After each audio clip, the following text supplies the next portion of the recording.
Hariom sir. Hariom सीमा जी, शीतल जी। प्रणाम गुरु जी। Kanita Hariom. Ji. Hariom Hariom Manisha sir. जी। हरिओम जी, हरिओम। वर्षा जी। कंचन जी। हरिओम गुरु जी। हरिओम हरिओम। जी भैया। Hariom sir. Hariom रश्मि जी। प्रीति जी, हरिओम।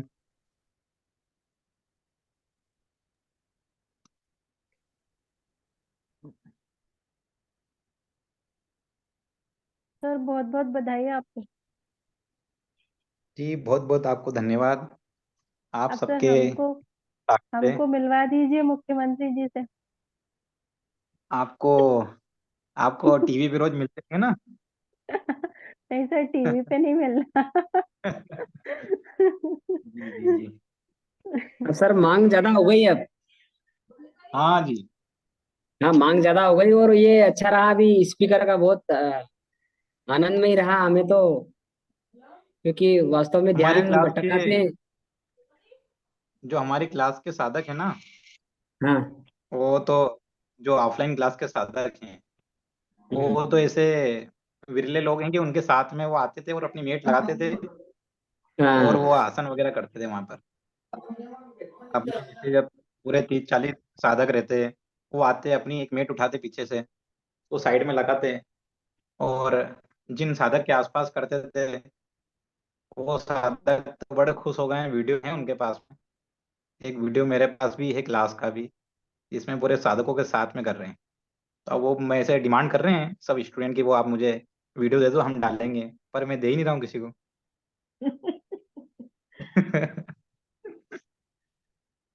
चलिए तो सतत लगातार अच्छा सोचने से अच्छा होता है। Power of attraction. तो पावर ऑफ अट्रैक्शन में अपन जो भी सोचते हैं, सकारात्मक सोचते हैं, उसका सकारात्मक परिणाम हमको प्राप्त होता है। इसका जीता जागता उदाहरण है कि हम जिसके भी साथ खड़े हो जाते हैं, योगी जिसके भी साथ सच्चे दिल से खड़े हो जाते हैं, उसका अपने आप भला होने लगता है। ये अब इसमें वीडियो नहीं चल रहा डैडी, वो ऑडियो नहीं चल रहा। ऑडियो चलेगा, डैडी चल गया हमारा तो। उस पे ही जाते ना यार। हाँ, डीडी उसमें के जो पास तो आवाज डाउनलोड नहीं आ रही करके है, रखते हमारे हैं, हमें पास फिर तो से आ रही इससे है। ही करना पड़ेगी। ब्राउजर कर लो, इस पे चला जाऊं। नहीं नहीं, हमारे पास आवाज आ रही है बिल्कुल आपकी। अरे सोमा जी, हमारे पास आवाज आ रही है। सोमा जी के पास अपनी आवाज आ रही है कि नहीं जा रही? अपने पास तो सोमा जी की आ रही है। नहीं, क्लियर है चलो सर। ऐसे। ऑडियो वीडियो दोनों क्लियर। जी। तूफान की स्पीड में आए, तूफान की स्पीड में चलेगा सोमा जी। ठीक है। तो पावर ऑफ अट्रैक्शन जिसके हम बात कर रहे थे, अवचेतन मन में जो चलता है वो आपको प्राप्त होता है। अवचेतन मन में अच्छा सोचेंगे, सकारात्मक सोचेंगे। देखो दुनिया में क्या होता है, लोग क्या करते हैं, नकारात्मक सोचते हैं, दिन भर नकारात्मक सोचते हैं। और दिन भर नकारात्मक सोचने से क्या होता है कि आपके तरफ क्या आएगा जो आप चाह रहे हैं। तो दिन भर नकारात्मक सोचने वालों को क्या मिलता है? नकारात्मक, मतलब उनको नेगेटिविटी मिलती है। उनको, जैसे मान लो कोई व्यक्ति दिन भर ही गलत सोचेगा तो उसको गलत प्राप्त होगा। और मन में बोलते हैं ना, मन में ईश्वर का वास होता है। तो अपने मन में आप क्या रखते हैं, अपने मन में जो रखोगे, अपने मन में गलत रखोगे तो ईश्वर सोचेगा कि इसको ये गलत ही चाहिए, तो आपको गलत प्राप्त होगा। अपने मन में अच्छा रखोगे तो अच्छा होने लगेगा। तो अपने को ये बड़ा कठिन काम है। कैसे? कि लगातार अच्छा सोचना। आज के दौर में सतत अच्छा सोचना, सबका अच्छा सोचना बड़ा मुश्किल है। तो हम क्या कर सकते हैं, टुकड़े टुकड़े में कोशिश करें कि कभी किसी की बुराई करने में नहीं आए। बड़ा मुश्किल काम है, मैं समझता हूँ। कभी किसी के बारे में गलत बोलने में नहीं आए। कभी अपने मन वचन कर्म से किसी को भी दुख ना पहुंचे। ये बड़ा कठिन काम है, मुश्किल है, बहुत ही मुश्किल है। बोलना बहुत सरल है पर करना बड़ा मुश्किल है। तो जैसे क्या होता है कि कहीं कहीं पर कठोर वचन करने पड़ते हैं। जैसे आप सोचो कि बच्चों के सामने बच्चे यदि जिद कर रहे हैं, मस्ती कर रहे हैं, और आप उनके सामने कठोर नहीं होंगे तो वो मुश्किल है, वो तो आपको घोल के पी जाएंगे। तो वहां पर आपको कठोर बनना पड़ता है। लेकिन कई ऐसी जगह देखी गई है, जैसे एक व्यक्ति है और कोई गरीब व्यक्ति उसके पास आता है और उसके किस तरह का उससे व्यवहार करता है, क्योंकि जिससे आपको जरूरत है उससे तो हर व्यक्ति अच्छा व्यवहार करता है। जिससे आपको काम पड़ता है उससे प्रत्येक व्यक्ति अच्छा व्यवहार करता है, पर जिनसे काम नहीं पड़ता, जब हम उनसे भी अच्छा व्यवहार करने लगते हैं तो क्या होता है, वो लोग हमें दुआएं देते हैं। उनकी दुआएं काउंटेबल होती है। आपके जाने के बाद, मतलब आप किसी जगह पे जा रहे हैं, जाने के बाद वहां से जब गुजर रहे हैं, और कितने लोग आपके लिए अच्छा सोच रहे हैं। कुछ लोगों की तासीर होती है कि वो हमेशा बुरा ही सोचते हैं, उनकी बात नहीं कर रहे। जैसे कई ऐसे लोग रहते हैं कि उनकी तासीर होती है, वो हर किसी के बारे में गलत ही सोचते हैं। तो उन गलत सोचने वालों को अपन एक तरफ रख देते हैं। उसके अलावा जो लोग रहते हैं, वो जो हमेशा जैसे न्यूट्रल लोग होते हैं, जो आपका अच्छे पे अच्छा बोलते हैं, तो ऐसे लोग आपके बारे में कितना अच्छा सोचते हैं। एक और बात ध्यान रखिए कि जब भी हम किसके लगातार ज्यादा किसी का नेगेटिव सोचते हैं तो मानसिक तनाव बढ़ता है। क्यों बढ़ता है? क्योंकि मन भी ऐसा बना हुआ है कि अच्छा आप करते हैं तो मन को भी अच्छा लगता है। जैसे आप मान लो कि ध्यान के साधक हैं, योग के साधक हैं, और आपके मन में हमेशा कटुता चलती है, गुस्सा चलता है, चिड़चिड़ापन चलता है, आपके अंदर ईर्ष्या चलती है, तो निश्चित तौर पे आपका जो मन है वो खिन्न रहेगा, वो बीमारियों से भर जाएगा। आप करके देखिएगा, जिस दिन आप सबका अच्छा सोचते हैं तो अंदर अंदर आपको भी अच्छा लगने लगता है। इसके पीछे कोई बहुत बड़ा विज्ञान नहीं है। आप अच्छा सोचोगे, अपने आप आपको अच्छा लगेगा। आपको अच्छा लगेगा तो आपके सारे काम क्या होंगे? अच्छे होंगे, सफल होंगे। क्यों? क्योंकि आपके अंदर क्या नहीं चल रहा है? मानसिक द्वंद नहीं चल रहा है, ओवर थिंकिंग नहीं चल रही, क्योंकि आप अच्छा सोच रहे हो। जैसे झूठ बोलने वाले को सब कुछ याद रखना, कोई झूठ बोलता है तो उसको सब कुछ याद रखना पड़ता है कि क्या ये अपन जो बोल रहे हैं, कल से इसने पूछ लिया तो वापस रिपीट में क्या उत्तर दे पाएंगे, यही वाला। तो उसका मन एक तरह के दबाव में आ जाता है। एक तरह का, आप कभी किसी को बोल के देखो, जैसे मान लो कोई ने आपको फोन लगाया, फोन मतलब झूठ बोलने की मशीन, आपको किसी ने फोन लगाया, आप घर के अंदर ही बैठे हो पर आपको उससे मिलने का मन नहीं है, आपने बोल दिया नहीं नहीं मैं तो कहीं बाहर हूँ। ठीक है, व्यक्ति चला जाएगा आपकी बात मान के, वो चला गया, और अब आपको ना बेवजह का मानसिक तनाव हो जाएगा। अरे सब्जी लेने जाऊं नहीं जाऊं, वो नहीं मिल जाए रास्ते में, रास्ते में मिल गया मालूम पड़ेगी, वो बोलेगा क्यों, आप तो कह रहे थे घर पे नहीं हो, आप दिखे मेरे को बाजार में। तो आप ऐसे डरे डरे से रहने लगोगे, आपके अंदर अज्ञात भय आ जाएगा। तो वो तो चला गया, उसका भले ही नहीं भी आएगा लौट के, पर उसने आपका समय में आपको मानसिक तनाव में ला के रख दिया। तो मुसीबतों का सामना करना है। यदि मुसीबतें आ जाती हैं, मान लो कोई ऐसा व्यक्ति आ जाता है, खुकार व्यक्ति अपने पास, जिससे अपन नहीं मिलना चाहते, तो उससे भी मिल के प्रेम पूर्वक उसको विदा कर सकते। ठीक है, उसको याद नहीं रखना पड़ेगा। और दूसरा होता है कि जैसे ऐसा बोलते हैं माता बहनों के बारे में, साइकोलॉजी है कि उनको ऐसा दो तीन ऐसी महिलाएं बैठ जाती हैं तो उनको बुरे करने में बड़ा आनंद आता है, बुरे के रस का बड़ा आनंद आता है। पर अगर ऐसा कुछ भी अपने आसपास वातावरण है तो अपन उससे दूर हो जाओ, उसमें शामिल नहीं होते हैं। ठीक है, हाँ ना नहीं बोल रहे हैं, पर वहां बैठे रहने से भी उनका हौसला बढ़ता है। तो यदि ऐसे नेगेटिव बोलने वालों के पास आप बैठते हो तो क्या होता है कि धीरे धीरे आपके दिमाग में नेगेटिविटी बढ़ जाती है, आपको पता नहीं चलता। और आपने किसी के सामने कोई नेगेटिव बोला, और वो उसके नंबर अच्छे करने के लिए जिसके बारे में आपने बोला है उसके सामने वो बात रख सकता है, खुद के पॉइंट बढ़ाने के लिए वो आपकी बुराई को वहां सामने वाले को परोस सकता है कि पता है वो आपके बारे में ऐसा बोल रहे थे। तो उससे क्या होगा कि उस व्यक्ति से भी आपकी कटुता बढ़ेगी। एक तीसरे पक्ष से भी ऐसे भी लोग मिलते हैं। जैसे मान लो कि अपना बहुत अपना समझ के अपन ने किसी की बुराई कर दी।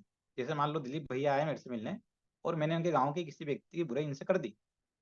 ठीक है, अब दिलीप भैया, वो गांव का व्यक्ति सरपंच है, अब दिलीप भैया उसके पास गए और उनको उससे हम काम करवाना है कुछ, तो दिलीप भैया बोलेंगे अरे आपको मालूम है मैं वहाँ गया था योग गुरु जी के पास, उन्होंने आपके बारे में मुझे ऐसा बताया।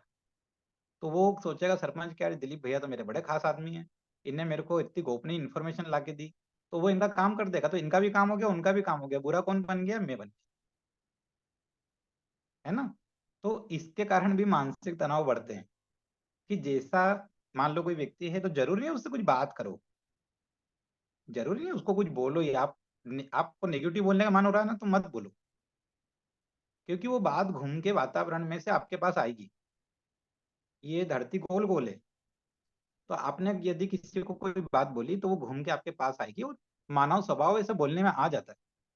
तो आपके पास कोई सी बात घूम के आती है कहीं से कि शीतल जी ने वर्षा जी आपके बारे में ऐसा बोला, तो आप उस बात को क्या कर सकते हैं, नजरअंदाज कर सकते हैं, कोई बात नहीं, बोला ना, मानव स्वभाव है, वो ऐसा कुछ बोल दिए होंगे, कोई बात नहीं, पर मैं उसको मन पे नहीं लूंगी। ठीक है, तो उसके कारण भी आपको बहुत तरह की परेशानियों से मुक्ति हो जाएगी। चलिए, तो अब बात आ जाती है, अपन जो ध्यान विधियों को पढ़ रहे थे और ध्यान को पढ़ रहे थे, लेकिन तनाव की बात। तनाव का एक और बड़ा कारण आजकल क्या हो गया है, लिखना नहीं है तो अपन समझने के उससे लिख रहे हैं, समझने के उससे समझ रहे हैं कि एक हो गया, जैसे अभी हाल फिलहाल लोगों में अपना स्टेटस डाला, फिर 1 घंटे बाद देखा कितने लोगों ने देखा, फिर 2 घंटे बाद देखा कितने लोगों ने देखा, अरे कम लोगों ने देखा, मैं तो सोच रही थी कि आज तो मेरे को बहुत लोग देखेंगे, अरे यार जिसके बारे में डाला था उसने देखा कि नहीं देखा, तो फिर वापस देखा अपन ने। जैसे आजकल ऐसा द्वंद्व चल गया है, नॉर्मल सी बात है, और उसके कारण भी तनाव का बड़ा कारण हो रहा है। ये तनाव के वो पॉइंट है जो सामान्य जीवन में हर किसी के साथ होते हैं। जैसे कि आपने कुछ अनमोल वचन ऐसा डाल दिया खतरनाक वाला, है ना, कि कुछ लोगों का नेचर रिजर्व होता है और मैं ऐसे रिजर्व लोगों के नेचर वाले लोगों से दूर रहती हूँ। और आपने जिसके लिए डाला था, कोई कोई रहता ना, ऐसे ऐसे उनसे लड़ाई चल रही है, देवरानी जेठानी है, कुछ हो रहा है, तो उसके लिए उन्होंने डाल दिया। अब मान लो कि वो सामने वाले ने देखा नहीं, तो जब तक उसने नहीं देखा, जब तक व्यक्ति बार बार देखता है कि उसने जहाँ पे मैंने तीर छोड़ा था वहां पहुंचा कि नहीं पहुंचा, तो नहीं पहुंचा, तो नहीं पहुंचा, तो वो व्यक्ति तो इतना डिप्रेशन में नहीं गया जिसके लिए तीर छोड़ा था, डालने वाले डिप्रेशन में चला गया। अरे यार वो तो देख ही नहीं रहा है, अब क्या करें, वो तो दिख तो रहा नहीं है। उसके अलावा बाकी लोग देख के पूछ रहे हैं क्या हो गया आपको, क्या हो गया, मूड खराब है क्या, मूड खराब है क्या, आपने ऐसा डाला, मूड खराब है क्या। तो वो इतने सारे लोग जब आपसे बोल रहे हैं मूड खराब है क्या, मूड खराब है क्या, तो आपका मूड सही में खराब हो गया, क्योंकि इतने सारे लोगों ने आपके ऊपर ढोल दिया बाल्टी भर भर के, मूड खराब है क्या, मूड खराब है क्या।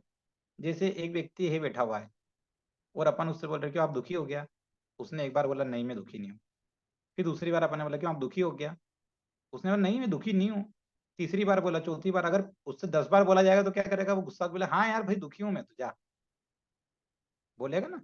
तो ऐसे ही उसका भी होता है। एक और बात होती है कि जैसे मान लो कि फेसबुक पे डाला, आप सब तो बहुत विद्वान लोग हो, या इंस्टाग्राम पे डाला, तो आप लोग विद्वान लोग हो, आपको कोई मतलब नहीं लाइक कितना है, कमेंट कितना है, क्या कितना है, पर लोगों को इससे बड़ा आजकल वो हो गया कि मेरे लाइक कितना है, कमेंट कितना है, वो ऑटोमेटिक जो आ जाए ना, उसके लिए कोई बहुत अलग से उसको देखने की या समझने की जरूरत नहीं है। कितने लोगों ने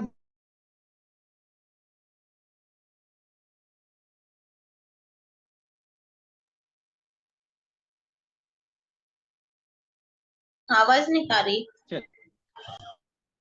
हाँ हाँ, बीच में कौन आ गया था, उसके कारण ऐसा हो गया। तो देखिए, अपन अभी हाल फिलहाल में जब ध्यान करते हैं तो ध्यान किसी की बातचीत के दौरान भी कर सकते हैं।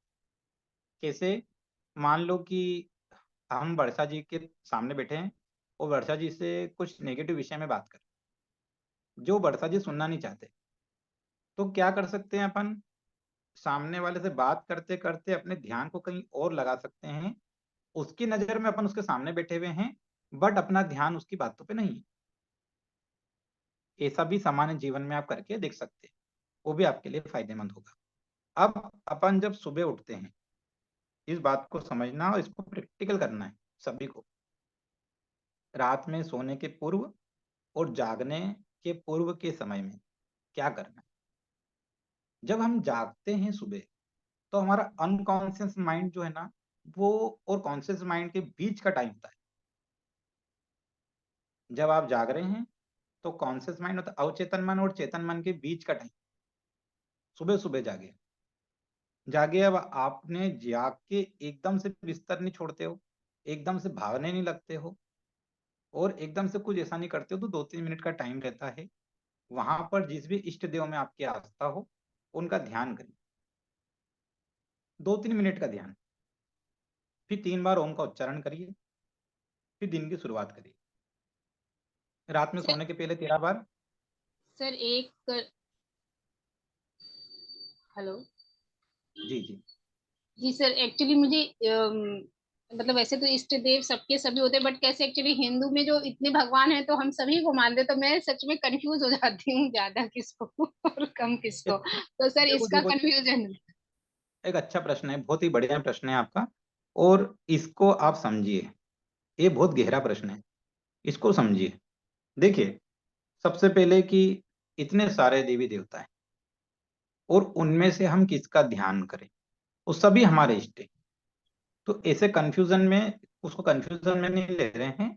उसमें बहुत अच्छी बात आपको बताता हूं। देखिए, सुबह के समय आप उठे, ठीक है, और सबसे पहले मान लो कि अपने इसमें तो सूर्यदेव ही भगवान है, उनको भी हमने भगवान का दर्जा दिया है। ठीक है, आपने मान लो कि सुबह आप उठे, अब आप योग से जुड़े लोग, योग को मानते हैं, तो आपके लिए आदि योगी आपके इष्ट हो गए।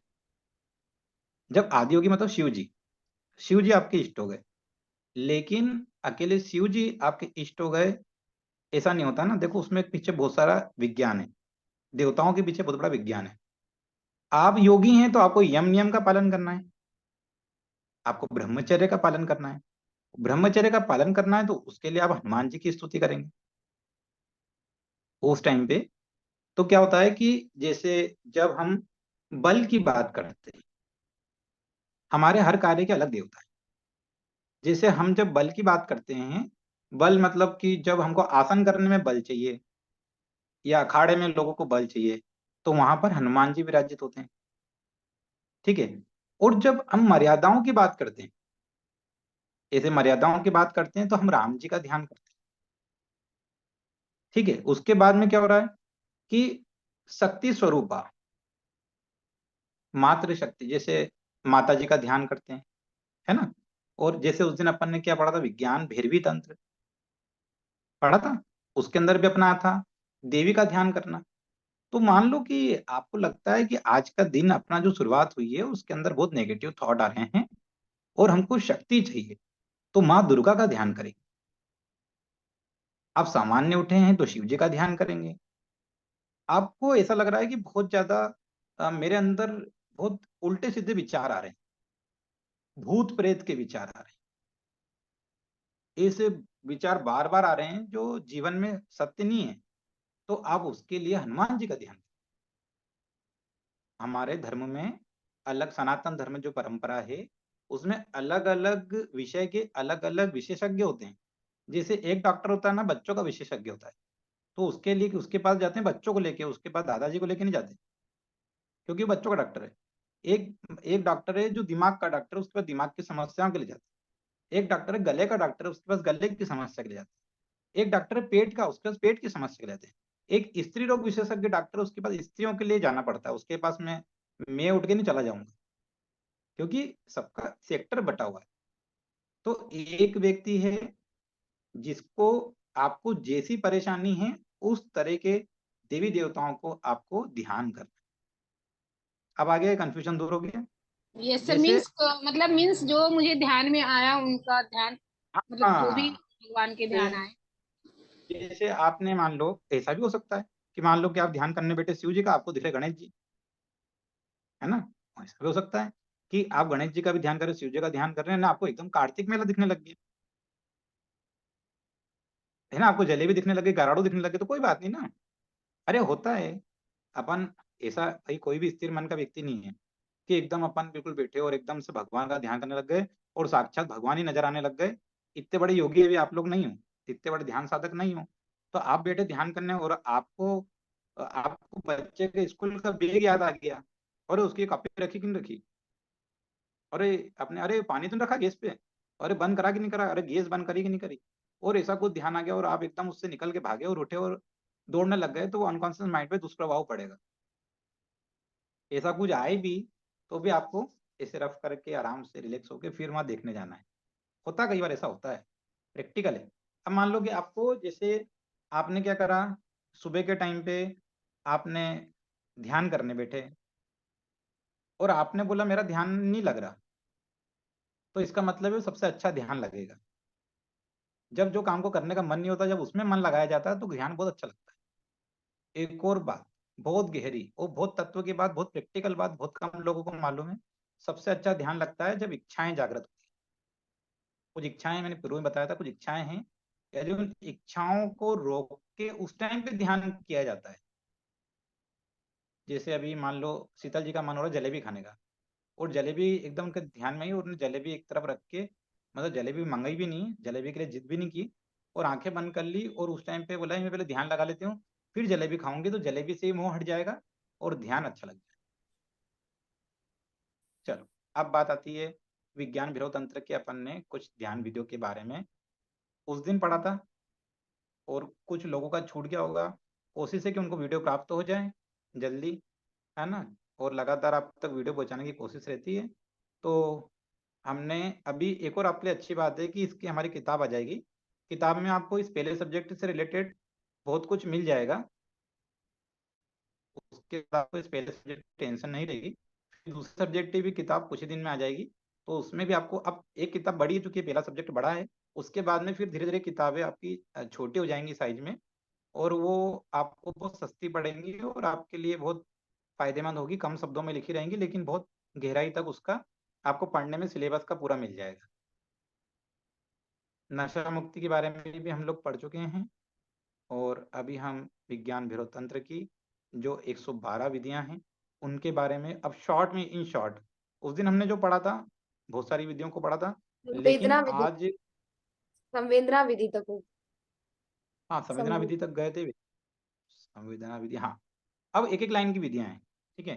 क्रम डालना चाहो तो क्रम डाल लेना, क्रम ऊपर नीचे भी हो सकता है, कोई बात नहीं।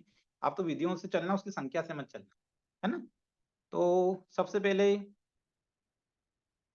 पहली एक विधि के बारे में लिखिए, संक्षिप्त जानकारी। संक्षिप्त जानकारी मतलब शॉर्ट में लिखेंगे अपन, वो पहला पॉइंट डाल के लिख लीजिए पहली विधि।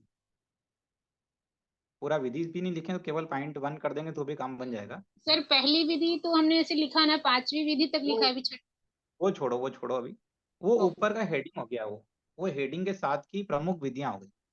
ओके अब अपन अलग अलग ध्यान की विधियों को पढ़ेंगे, इन शॉर्ट पढ़ेंगे, तेजी से पढ़ेंगे, ठीक है। ये ध्यान दो, ये बहुत बड़ा एक आपको सागर है जो कि कम शब्दों में आपके सामने आ रहा है। कोशिश करी जाएगी कि इसको आप बहुत तेजी से समझ पाएं, और इसको यदि आपने दैनिक जीवन में उतार लिया तो आप बहुत आगे बढ़ जाएंगे, क्योंकि ये बहुत बड़ा विज्ञान भैरव तंत्र है, उसको सार में आपके सामने प्रस्तुत किया जा रहा है, बहुत सार में। क्योंकि मेरे को मालूम है बहुत डिटेल में आपको पढ़ाऊंगा तो आपके ऊपर से निकल जाएगा, तो उसका अपन काम काम का जो है उसको ले लेते हैं, और वो क्रीम क्रीम आपके सामने प्रस्तुत है।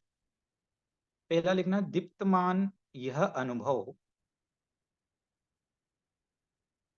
2 सांसों के बीच हो सकता है।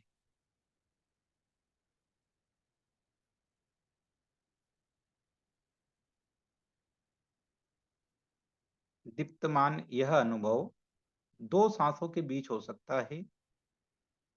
समझना, श्वास अंदर, अभी लिखना मत, समझना, फिर आपको अपने भाषा में लिख लेना। श्वास अंदर, ठीक है, श्वास अंदर और बाहर, आने के बाद, आने के बाद और जाने के ठीक पहले। लिखना, आने के बाद, लिखो आने के बाद, मतलब आने के बाद, ये आने के बाद, और जाने के ठीक पहले। आने के बाद, जाने के ठीक पहले, आने के बाद, जाने के ठीक पहले।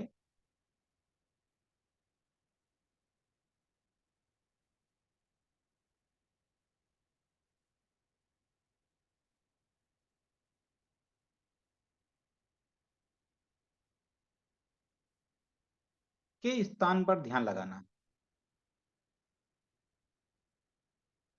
सांस अंदर आने के और जाने के ठीक पहले, श्वास अंदर जाने के बाद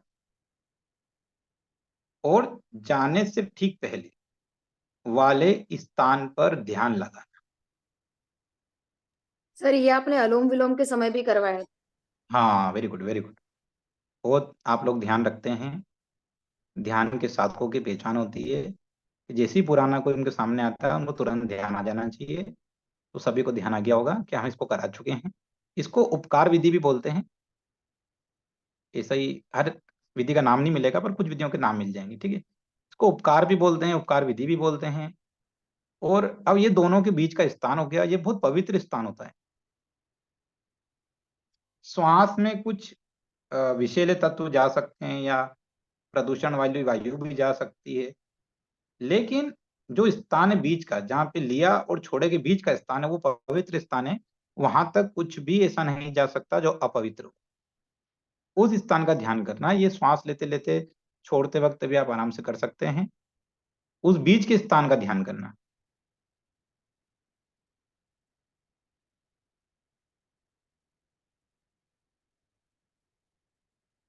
सर ऐसी विधि में फिर हमारा सारा ध्यान हमारी सांस पे ही रहता है, इस वजह से। हाँ, एकदम राइट, एकदम राइट, एकदम सही समझे आप कि ऐसी विधि में हमारा जो ध्यान है वो हमारी श्वास के ऊपर रहेगा। अगला पॉइंट, अगली विधि। अब इसको थोड़ा समझने की कोशिश करना। सांस नीचे से ऊपर की ओर मुड़ती है और फिर जैसे सांस ऊपर से नीचे की ओर मुड़ती है। बड़ा कठिन है लिखना है। जैसे सांस नीचे से ऊपर की ओर मुड़ती है, जैसे नीचे से ऊपर। देखो मेरा हाथ का इशारा समझो, मेरा हाथ दिख रहा होगा। ऐसे श्वास नीचे से ऊपर की ओर मुड़ती है, मुड़ती है। भाई देखो श्वास नली ऐसी है, सीधी सीधी। ऊपर आके जब उसको बाहर आना तो मुड़ेगी ना, मुड़ेगी। मुड़ना पड़ता ना, वहां पे आखिरी में मोड़ है। सांस नीचे से ऊपर की ओर मुड़ती है, फिर सांस ऊपर से नीचे की ओर भी तो मुड़ती है। देखना देखना, वैसे समझ गए होगा, मेरे को लगता है सब समझ गए होंगे। जैसे बीच में है ना अपना, ऐसा सीधा तो है नहीं कि एकदम बिल्कुल लिया और सीधा, ये तो यूं गई और यूं अंदर जाके मुड़ती है ना। जैसे अंदर मुड़ती है, मुड़ के फिर नीचे उतरती है, तो नीचे से भी आती है तो मुड़ के बाहर आती है। इस मोड़ पे ध्यान लगाना, इस मोड़ पे ध्यान लगाना। देखो ऊपर से नीचे गई, मुड़ गई, मुड़ी, देखो महसूस करो, गई, मुड़ गई। नीचे से ऊपर गई, मुड़ गई। जिस स्थान पे मुड़ रही है उस पॉइंट का ध्यान लगाना। जैसे जैसे ये मोड़ है, ये देखो ऐसे नीचे से सीधा, ऊपर से ऐसा मोड़ है ना, ये मोड़ नीचे और फिर ऊपर से ऐसा मोड़ है। तो ये जो बीच का पॉइंट दिख रहा है, ये बीच का पॉइंट, यहाँ पे ध्यान लगाना। नीचे से सीधा, ऊपर से मोड़। ऊपर से गई तो यहाँ पे फिर आएगा, टकराना तो इसी पॉइंट पे। नीचे से ऊपर, ऊपर से नीचे, अपने शब्दों में लिख लो उस स्थान का ध्यान लगाना। ये दूसरा।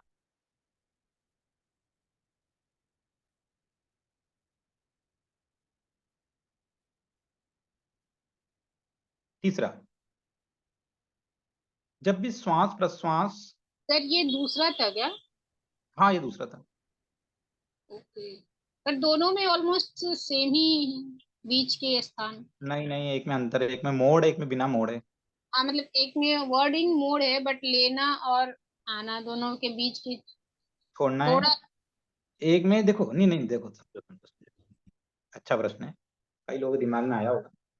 देखो सीधा लिया, समझना, लिया छोड़ दिया, लिया छोड़ दिया, तुम वहां गहराई पे नहीं उतरे। वो तो लिया, जैसे पॉइंट पे पहुंची और छोड़ दिया। तो लेने और छोड़ने के बीच का वो पॉइंट, और मोड़ तो आया ही नहीं उसमें। मोड़ कब आ रहा है? जब श्वास को लिया और उसको पूरा अंदर उतरते हुए देखा। पहले में श्वास जैसे नॉर्मल लेते हैं, दिन भर लेते हैं, छोड़ देते हैं, कब लेते हैं कब छोड़ते पता नहीं चलता। सर ये कल्पना पर। कल्पना पर। आप कल्पना करोगे तो गहरी उतरेगी। तो पहली विधि कौन सी लिखी जिसमें गहराई नहीं है? दूसरी विधि में गहराई है। पर मैंने ठीक है ड्राइंग प्रिया? करी। हाँ ड्राइंग कर लो, अच्छा है ना, समझने के लिए अच्छा रहेगा। ठीक है सर प्रिया जी। दूसरे का से पहला तो था दीप्तमान और सेकंड उपकार, पहले को उपकार लिखा है तो दीप्तमान लिखा है, तो देखो जरा। देखो पहले को मैंने उपकार लिखाया था, पहला उपकार उपकार को है। दीप्तमान लिखाया था। नहीं, उपकार, दीप्तमान। नहीं पहला हाँ, उपकार के विधि। नाम से शुरुआत हुई थी, उपकार और दीप्तमान वो दोनों एक ही विधि है। और ये दोनों एक दूसरी ही विधि, विधि हाँ इसका कोई नाम नहीं दूसरी विधि का, है ना, डायरेक्ट दूसरी विधि लिख लो। किसी किसी विधि को नाम से बोला जाता है, किसी विधि को डायरेक्ट लिखा जाता है, उसके नाम नहीं होते पर विधि होती है। अब तीसरा, जब भी श्वास प्रश्वास एक दूसरे से मिलते हैं, जब भी श्वास प्रश्वास एक दूसरे से मिलते हैं, उसी क्षण ऊर्जा रहित एवं ऊर्जा भरे केंद्र को स्पर्श करें। जब भी श्वास प्रश्वास एक दूसरे से मिलते हैं, उसी क्षण ऊर्जा रहित ऊर्जा भरे केंद्र को स्पर्श करें। जैसे श्वास छोड़ोगे तो ऊर्जा रहित, ऊर्जा शून्य हो गई। सांस लिया तो ऊर्जा से भरे हुए, केंद्र को स्पर्श करें।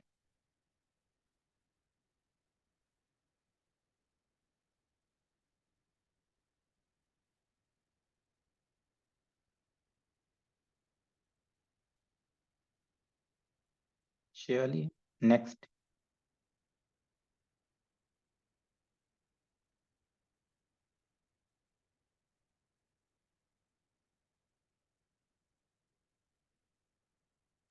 जब श्वास पूरी तरह बाहर होती है,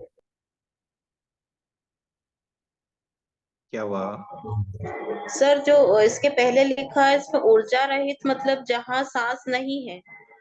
हाँ, जहां श्वास खाली करी ऊर्जा रहित हो गया स्थान, जहां श्वास लिया वो ऊर्जा से भरा हुआ स्थान हो गया। उन दोनों के केंद्र को स्पर्श करें, स्पर्श करें ध्यान से। ठीक है। अगला, जब सांस पूरी तरह बाहर होती है, पूरी तरह बाहर और अपने आप रुक जाती है, सांस पूरी तरह बाहर और अपने आप रुक जाती है। देखो आप जैसे श्वास को बाहर छोड़ते हो अपने आप रुक जाती है, पूरी तरह अंदर होती है तब रुक जाती है। एक बार देखो, एक बार कब रुकी? बाहर छोड़ दिया, मैंने बोला नहीं रुको, पर अपने आप रुक जाएगी। जैसे ही मैंने बोला श्वास को बाहर छोड़ो तो अपने आप रुक गई। श्वास को अंदर लो, अपने आप रुक गई। छोड़ा, अपने आप रुक गई। लिया, अपने आप रुक गई। ऐसे सार्वभौमिक ठहराव में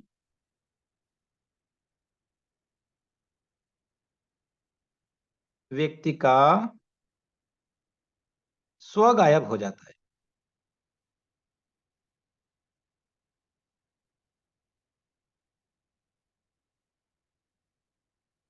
ऐसे सार्वभौमिक ठहराव में व्यक्ति का स्व गायब हो जाता है। मतलब स्व गायब हो जाता मतलब क्या? वो भूल जाता है कि वो कौन है। स्व मतलब स्वयं को भूल जाना। ऐसे सार्वभौमिक ठहराव में व्यक्ति का स्व गायब हो जाता है। बहुत मुश्किल है, पर आप प्राणायाम करते हैं, आप ध्यान करते हैं, आपके लिए सरल है। जब श्वास पूरी तरह बाहर करी, मैंने नहीं बोला रुको, पर अपने आप रुक जाओगे। श्वास अंदर ली, मैंने नहीं बोला ठहरो, पर अपने आप ठहर जाओगे। करके देख लो, मैं नहीं बोल रहा तो भी करोगे तो ऑटोमेटिक रुक जाओगे और उसमें स्व अपने आप गायब हो जाएगा। मतलब आप खुद ही थोड़ी देर में भूल जाओगे आप कौन हो। अगर आप उसमें गहराई पे उतर गए तो आपका पूरा ध्यान कहाँ चला जाएगा? श्वास पे चला जाएगा। नेक्स्ट,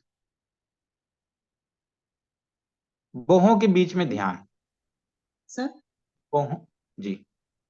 सर पूरी श्वास पूरी तरह बाहर होती है और अपने आप रुक जाती है, उसके बाद क्या लिखना था? उसके अंदर अंदर लेते हैं तब भी पूरी तरह रुक जाती है। ठीक है। ठीक क्या है। देख लो, लिया तब भी रुक गई, छोड़ा तब भी रुक गई। ठीक है, ऐसे सार्वभौमिक ठहराव में व्यक्ति का स्व गायब हो जाता ठीक है है। सर। ऐसे सार्वभौमिक ठहराव में व्यक्ति का स्व गायब हो जाता है। व्यक्ति का स्व ठीक है गायब होता सर मतलब यहाँ अनुष्ठान चक्र होता है ना, है। नहीं, चक्रों पे नहीं जा रहे अभी, चक्र ने मतलब ध्यान अगर लगाना है तो वो चक्र वो चक्रों के बाद में ठीक है। करेंगे। हाँ चक्रों पे बाद में आएंगे, अभी बहुत सिंपल तरीके से समझो। चक्र पे जाओगे तो उलझ जाओगे अभी। जी अभी तो सिंपल ऐसे लिखो और उसको केवल सिंपल भाषा में समझो। श्वास को लिया, वहां पर छोड़ा, वहां पर। तो देखो कि अपने आप रुक रहा है कि शरीर अपने आप रुक रहा ही है। ऐसा कोई व्यक्ति नहीं हुआ जो अपने आप नहीं रुकेगा। मैं बोलूंगा नहीं रुको तब भी रुकेगा। अब ये फिर अगला कि बाहों के बीच में ध्यान।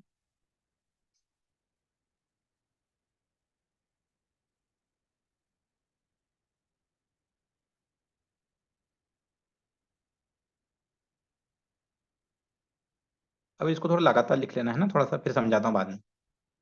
अभी लिख लेना, थोड़ा सा आध्यात्मिक भाषा है, थोड़ा समझने में दिक्कत आएगा। तो लिखो, बाहों के बीच में ध्यान। बाहों के बीच ध्यान दें।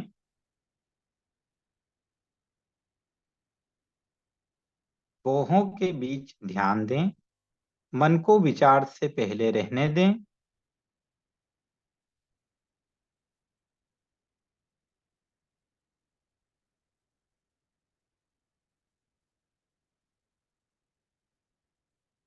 श्वास को साड़ से सिर मन के को शीर्ष विचार तक से, भरने दें। मन को विचार से पहले रहने दें। मन को विचार से पहले रहने दें। टहले टहले पहले पहले प पहले रहने ल में एक ही मात्रा, विचार पहले से। हाँ पहले पहले रहने दें। आपका माइक बंद करो, रिपीट नहीं करना, बाकी सब डिस्टर्ब हो रहे हैं। बाहों के बीच ध्यान दें, मन को विचार से पहले रहने दें।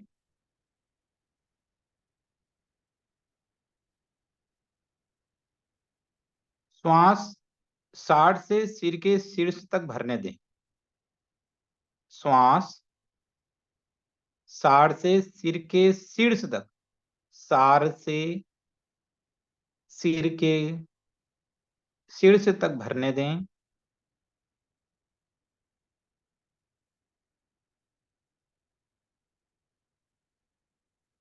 और शीर्ष पर प्रकाश की वर्षा हो रही है, उस पर ध्यान करें। और शीर्ष पर प्रकाश की वर्षा हो रही है, उस पर ध्यान करें।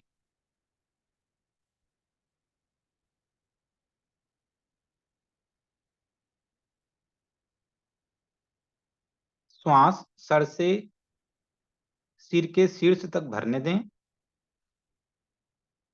वहां प्रकाश की वर्षा हो रही है, उस पर ध्यान दें।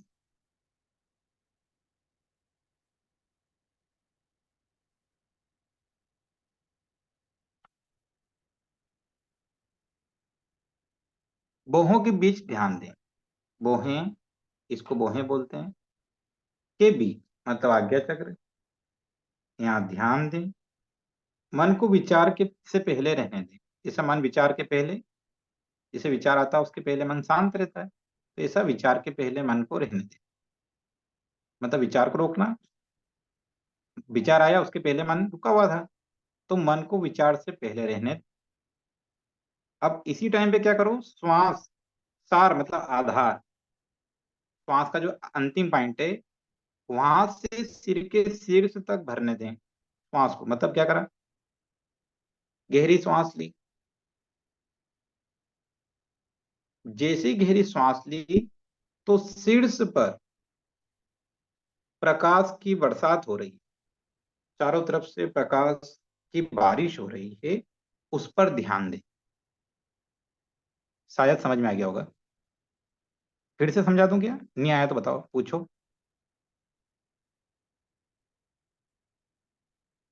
सर तो सार बताया था आपने, सर एक सार बार और। एक बार और, एक बार सर समझ में तो आया, पर ये प्रकाश की वर्षा हो रही है कुछ। हाँ हाँ, अच्छा अच्छा प्रश्न है, अच्छा प्रश्न है। मैं सोच रहा था ऐसे कोई पूछे। देखो, सूर्य की किरणें, सूर्य की किरणें जब पड़ती है तो प्रकाश की बरसात होती है ना। तो इसे आपने देखा कि जिसे सूर्य बचपन में बनाते थे ना, सूर्य बनाते थे, जैसे सूर्य बनाए गोल, हाँ, और उसके आसपास क्या बनाते थे, इसे प्रकाश बनाते थे, प्रकाश बनाते थे। वो याद होगा ना, आपने इसे पहाड़ बनाया होगा बचपन में पहले कभी, उसमें बीच में सूर्य बनाया होगा, प्रिया जी बनाया था सूर्य, इस सूर्य में से प्रकाश, है ना। तो वो प्रकाश है, जैसे प्रकाश, जैसे सूर्य की रोशनी पड़ रही है, तेज प्रकाश पड़ रहा है, या टार्च के आगे से प्रकाश निकलता हुआ जा रहा है, यहाँ पे कम था और ऊपर जाते जाते ज्यादा होता जाता है, एक लाइन बन जाती है, ठीक है, प्रकाश। एक आपने देखा प्रकाश की देवी देवताओं के किरण है, पीछे, किरण है। हाँ प्रकाश किरणें, और ऐसे देवी देवताओं के पीछे देखा, ऐसे चक्र बना देता है, उनके पीछे से चक्र रहता है, और वो उसके अंदर से ही प्रकाश निकलता रहता है, निकलता है प्रकाश। तो ऐसे बहुत सारे प्रकाश की वर्षा हमारे ऊपर, प्रकाश मतलब डैडी आप यहाँ सकारात्मकता। साइड में बैठ जाना जरा यहाँ। ठीक है, डैडी साइड में बैठ, साइड में बैठ जाता हूँ। अच्छा बता। नहीं खा सकता। फिर तूने वही बदतमीजी करी, फिर तूने वही बदतमीजी करी। नहीं नहीं, बदतमीजी नहीं करी, कोई नहीं, साइड में बैठ जाते हैं। हाँ ठीक है, ठीक, कोई बात नहीं, चलता रहता है ना। तनाव प्रबंधन का ये तरीका, हंसते रहो मुस्कुराते रहो। तो देखो क्या है कि जिससे अपने सिर पर बरसात हो रही है प्रकाश की, वो प्रकाश क्या सकारात्मक है, प्रकाश अभी भी लाइट का प्रकाश मेरे ऊपर आ रहा है, लेकिन जब मैं प्रकाश को देखूं, आंख बंद करके देखना बड़ा मुश्किल है। एक मैं लाइट को देख लूं प्रकाश दिख जाएगा, सूर्य को देख लूं प्रकाश दिख जाएगा, लेकिन आंख बंद है वो फिर प्रकाश को देखूं तो आंख बंद करके क्या दिखता है, ब्लिंक। वो फील होता है सर, फील कभी कभी। फील करना है, नहीं, इमेजिन कर सकते हैं। इमेजिन करना है, इमेजिन करना। अब कितने काम एक साथ करना है, पहले तो क्या करोगे, उल्टा चलते हैं। पहले प्रकाश की बरसात हो गई, चलो बरसात हो गई, श्वास को घेरा लिया शीर्ष तक, यहाँ से लेके तो बिल्कुल निचले भाग तक, ये दूसरा काम हो गया। तीसरा काम, बाहों के बीच में आज्ञा चक्र पे आ गए। चौथा काम, विचार को शांत कर लिया। चलो भाई करके देखो, करो जरा करो, पता चलना चाहिए, विज्ञान भैरव तंत्र पढ़ रहे हैं, प्रैक्टिकल भी तो करो। बस बंद कर दो कॉपी किताब, कल पढ़ेंगे बाकी। अब तो ध्यान करें, कॉपी किताब बंद, बस हो गया पढ़ने का काम बहुत। चलो 15 मिनट तो ध्यान लगाओ कम से कम। ध्यान विधि सिखा दी आपको ये वाली, 5वें नंबर की थी शायद, है ना, 5वें नंबर की थी, 5वें नंबर की ध्यान विधि थी। इस 5वें नंबर की ध्यान विधि पे आ जाओ और इसको अब जरा प्रैक्टिकल कर लो, जरा इसको देखो जरा, और फिर आपको देखना कितना मजा आएगा।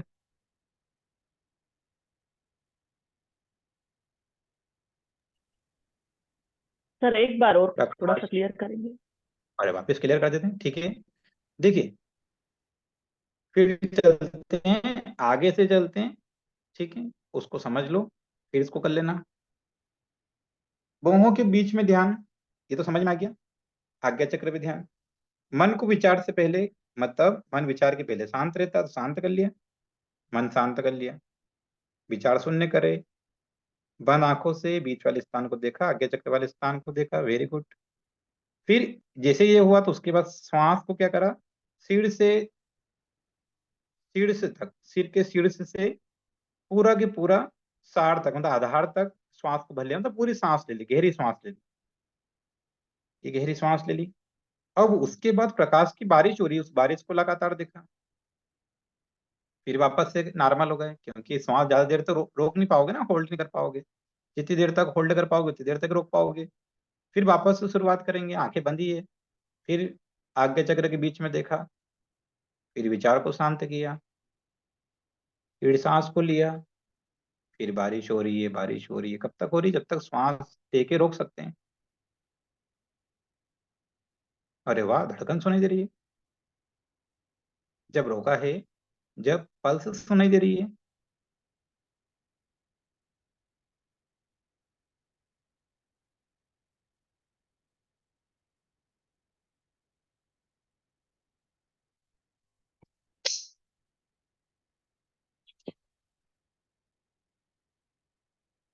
जब रोका है, जब पल्स भी सुनाई दे रही है। श्वास लेके रोक भी तो सक रहे हो ना आप। श्वास ले रखी है, रोक भी रखा है। बड़ा मन लगाओ, बड़ा मन लगाओ। मन चंचल है, इधर उधर भागेगा। केंद्रित करो, और बार बार करना है। श्वास ले लिया, खाली कर दी। फिर वापस शुरुआत करोगे, फिर आज्ञा चक्र पे जाओ, बाहों के बीच में, वहां ध्यान केंद्रित करो। कर लिया ध्यान केंद्रित, हो गया, वेरी गुड। अब श्वास को लो गहरा। अब गहरी श्वास लेके रुक जाओ, मतलब बिना श्वास के होल्ड कर दिया अंदर ही, और उसी वक्त प्रकाश की बारिश हो रही है। जब सांसों को होल्ड किया, जब धड़कन तक सुनाई देने लगेगी, पल्स तक आपको महसूस होने लगेगी,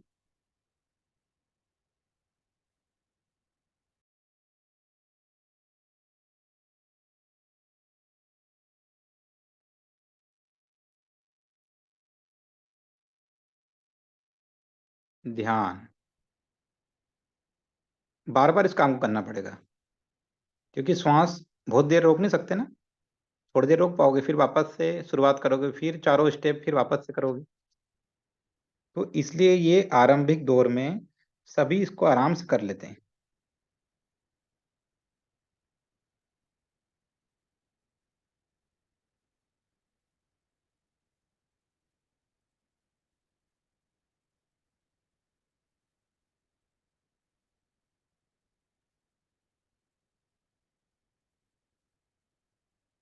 मन के बहकावे में नहीं आना। मन रहा भटकाता है। मन करेगा, हो गया होगा, बस करते हैं, तो उसमें नहीं आना। मन को केंद्रित करो।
3 बार ओम का उच्चारण। ओ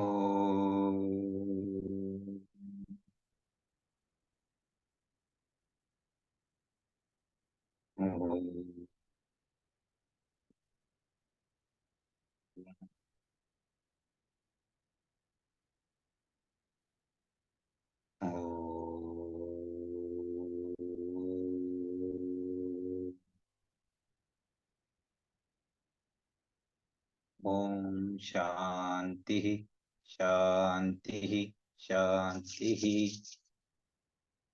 दोनों हाथ को रफ करते हुए पूरे शरीर ऊर्जा का चालन करेंगी। हथेली को रफ करेंगी, नेत्र के ऊपर धारण करेंगी। इसके अंदर आंखों को खोलते हुए नासिका के अग्रभाग से हथेली को उठाते हुए हाथ जोड़ेंगे। अंतर्मन की गहराई में आज की ऊर्जा, आज के आनंद को फील करते हुए चेहरे पर हल्की मुस्कान के साथ दोनों हाथ उठाते हुए आज के आनंद की एंजॉय करें। सभी को नमस्कार, सभी को Hariom. Hariom sir. Hariom ji. Hariom sir, thank you. Hariom sir. Hariom sir, प्रणाम। जी प्रणाम जी।